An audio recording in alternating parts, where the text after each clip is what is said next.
Now, let me jump over one more topic we want to hit here. And, okay, the tree of life. Okay, well, let's try to go through this quickly. And I'll tell you what. You guys want to stand up? Why don't we run through the Bible aerobics just to get some breath in you guys and things like that, so it's okay. We got 1 minute Bible. Now. Okay. Okay, I just want to cover 2 trees and we'll kind of be done for the day, but 2 trees here. The tree of life. What is the function of this tree of life in the Garden of Eden? You have the tree of life described there. And how would they have known what the tree of life was? Would they have known what death is? Would Adam and Eve have known what death is? How would they know what life, tree of life? If you understand death, then you know life is kind of the contrast to that. But if you never really experienced death, is it possible there was death before the fall into sin? Is it possible that the animals died before the sin, before the fall? Now, this is something to think about. I don't have an answer on this, but I had a professor once who spun my head with it, and I still don't know the answer. Is it possible that before the fall, by the way, do amoebas eat other things? You know what I'm saying? Do little critters, do bacteria eat on stuff? Do lions eat stuff? Before the fall, the lions eat stuff and things. So what I'm suggesting is it possible that there was animal death before the fall? And that Adam and Eve knew what death was because they saw it in the animal world, though they hadn't experienced it. I don't know. Yeah, I wonder about it too. I don't know. So anyways, but just put that in the back of your mind. It's possible maybe some people think that there was animal death before the fall of Adam and Eve, and that's how they would have known this and stuff. And then with the fall, you get actually human death. Yeah, did you have a question? Well, I was saying you could also think of it as like death like non-existence. I mean, of course, when you die, your soul stays around, so that's not quite right. But sort of like from dust to came to dust you return. If they knew from dust they came, they would know what it means to return to dust. Okay. So does everybody see what she's taking a different tack? That's interesting. She's saying they would have known dust is, to dust you shall return, because you came from the dust and things. But when did that dust return? When were they told that? Later in chapter 3, but maybe they knew that earlier and stuff. So we have to project that. Yeah. Yeah. Okay, now let's think about some other things here with this tree. Does Genesis 2:16 imply that they could eat of the tree of life before the fall? In Genesis 2:16 it says, let me just read this. It says, "And the Lord God commanded man, you are free to eat from any tree in the garden except how many? 1 or 2? 1. Okay, you're free to eat from any tree in the garden, but you must not eat from the tree of the knowledge of good and evil." Does that imply then that they could actually eat from the tree of life? Yeah, it implies that they could eat from the tree of life. The one tree that they couldn't eat was the tree of knowledge of good and evil. So this is interesting. And by the way, what happens when they sin? Do they get kicked out of the garden? God throws them out of the garden after they've sinned. And in chapter 3, verse 22, it says this, "And the Lord said, the man has now become like one of us, knowing good and evil." Man has now become like one of us, knowing good and evil. "He must not be allowed to reach out his hand and take from the tree of life and eat and live forever." So Adam and Eve are kicked out of the garden so they would not have access to what tree? The tree of life. So the tree of life is removed from humankind at this point when they get kicked out of the garden. Now what's really interesting to me is Revelation 22. When New Jerusalem, the last chapter of the Bible, when New Jerusalem comes down and the waters go out, guess what tree reappears in the New Jerusalem? The tree of life reappears on both sides of the river, doing fruit 12 seasons. There are 12 basically fruit every month of the year, and the leaves were for the healing of the nations. Okay, is the tree of life still around? Somewhere, not here, but when the New Jerusalem comes down, the tree of life is there and we get to participate in it. So in other words, the tree of life is still there. The book of Revelation has it. By the way, does the Bible begin with this tree of life? We're cut off from the tree of life. Do you see, does the rest of the Bible basically get us back to the tree of life? It's kind of interesting. The Bible begins and ends kind of with this tree of life thing. Now, here's 3 views of the tree of life, okay? Some people think that the tree of life was kind of like a magical thing. You chomp on the fruit, you live forever. You chomp on the fruit, you live forever. Does the Bible do much with magic? No. Actually, there are miracles in the Bible, but the miracles are usually, there's a purpose, there's a reason, it's not just magic. So this magical view, I think, is down the tubes and things. Some people think it was more like health food.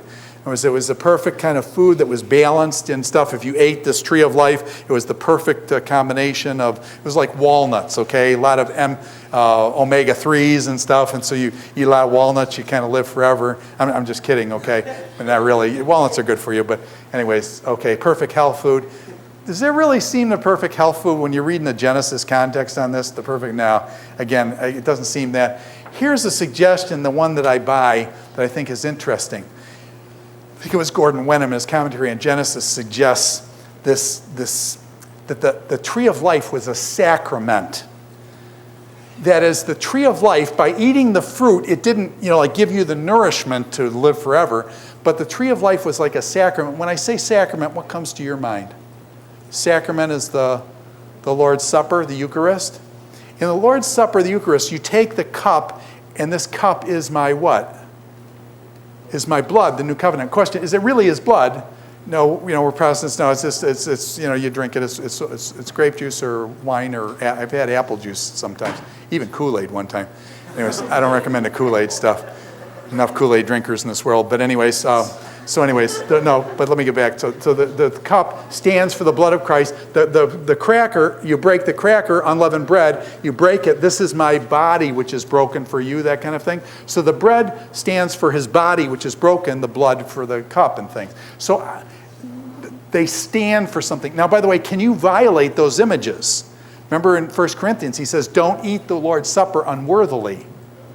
Doesn't want the images violated. So I wonder if the tree of life stands for right life and right relationship with God, and that it is taken as a sacrament. That is, now you have life with God forever, and so it's taken like a sacrament kind of thing, rather than the stuff actually nourishes your body like that to live forever, that it's taken in a sacramental way.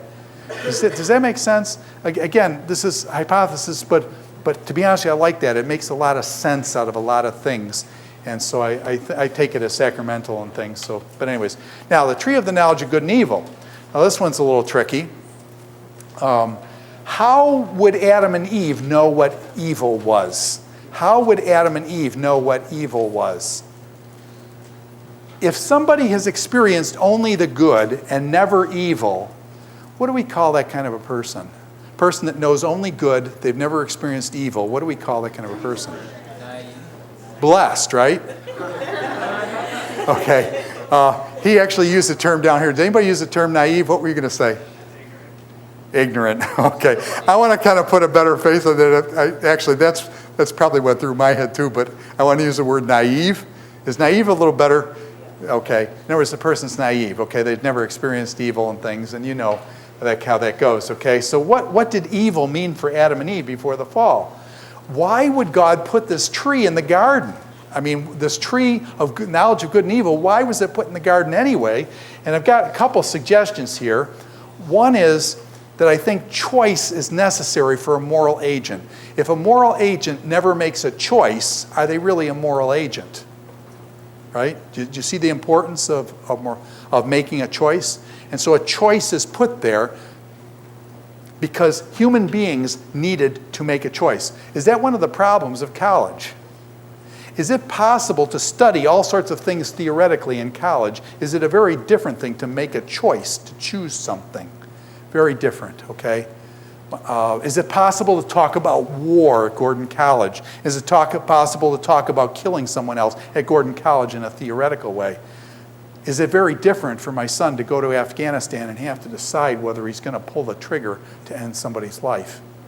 And what I'm saying is all this college stuff kind of fades away, when the actual decision to do something. And what I'm saying is be careful that you don't start thinking, because you know how to deal with things theoretically, you know life. What I'm saying is no. College is built for this, and that's good, but you got to know when you actually make decisions in real life, it's very different. You have then consequences. You have all sorts of things going on. So be careful about college. It can go to your head sometimes, and that's bad. But making choices, do you need to make actual choices to determine your moral agency, yes? And here's another one that I think is important in terms of choice and love. Choice and love.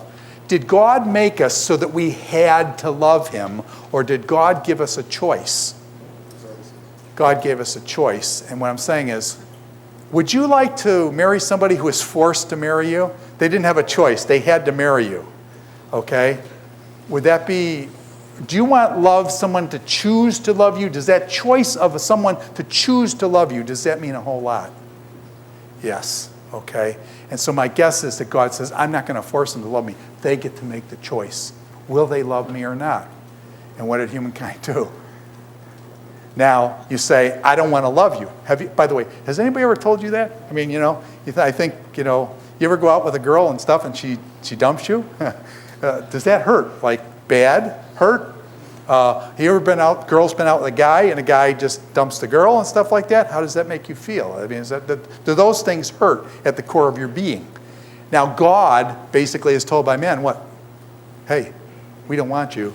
We're going to choose our own way and stuff. And so you get question, does that hurt God? By the way, does the Bible describe God being hurt like that? Oh, yeah. Yeah. Isaiah chapter 1. Hosea. Oh, man. Ezekiel's the worst. Ezekiel 16. God describes his own hurt at feeling rejected by Israel, having helped them and nurtured them and loved them, and all they do is kick them between the legs. Okay? And that's kind of some of the imagery there. So choice and love seem to be involved. Now, does the serpent speak the truth? What I'm going to suggest to you is that the serpent speaks the truth. The serpent speaks the truth. Now, you say, wait a minute, Hildebrandt, well, let's read this. It says, now the serpent, Genesis chapter 3, verses 1 and following. Now the serpent was more crafty than any of the wild animals the Lord had made. The word crafty can be translated shrewd. I like shrewd better. He said to the woman, did God really say you must not eat from any tree in the garden? The woman said to the serpent, we may eat of the fruit from the trees in the garden, but God did say you must not eat from the fruit from the tree that is in the middle of the garden. You must not touch it or you will die. You will not surely die, the serpent said, for God knows that when you eat it, your eyes will be open. Question, when they ate it, does it say that their eyes were open? Yes, it does. Is Satan telling the truth? Yes, the serpent's telling the truth. Let me finish this, okay? Your eyes will be open, and you will be like God. Does God in verse 22 said, in chapter 3, verse 22, God said, the man has now become like one of us. Your eyes will be open, you'll become like God, is Satan, and you will know good and evil. God says, man has now become like us, knowing good and evil. Does Satan tell the truth? Let me just tell you a story.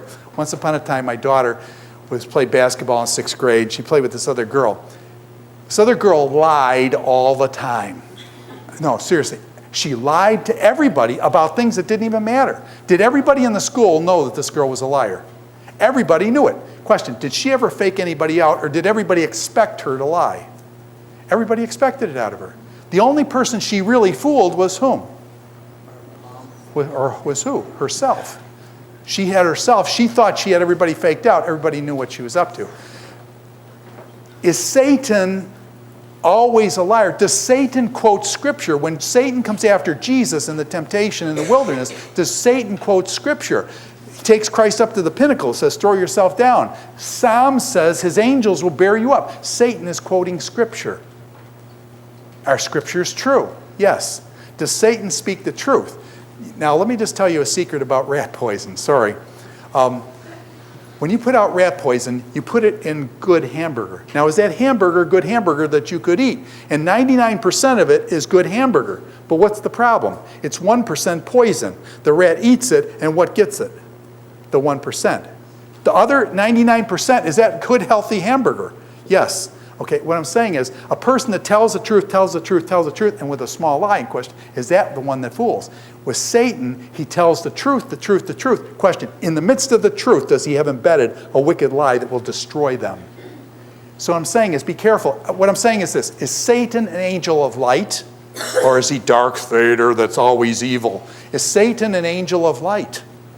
Does he deceive people? Does he deceive people by telling them the truth, but then amidst that truth is embedded this lie? And so I'm saying, is Satan really subtle, shrewd, and tricky? Yes, very evil. Because what happens is he garbs himself in things like the truth. He guards himself in things like righteousness, goodness, and all those things. But in the inside, there's this thing that's devastating. So the tree of the knowledge of good and evil, Satan comes in this positive way. And then, actually, I'll tell you what, we'll do this next time about how did Adam and Eve become more like God by knowing in their experience of evil? And then in one sense, how did they get destroyed by it? So we'll look at that next time and things. So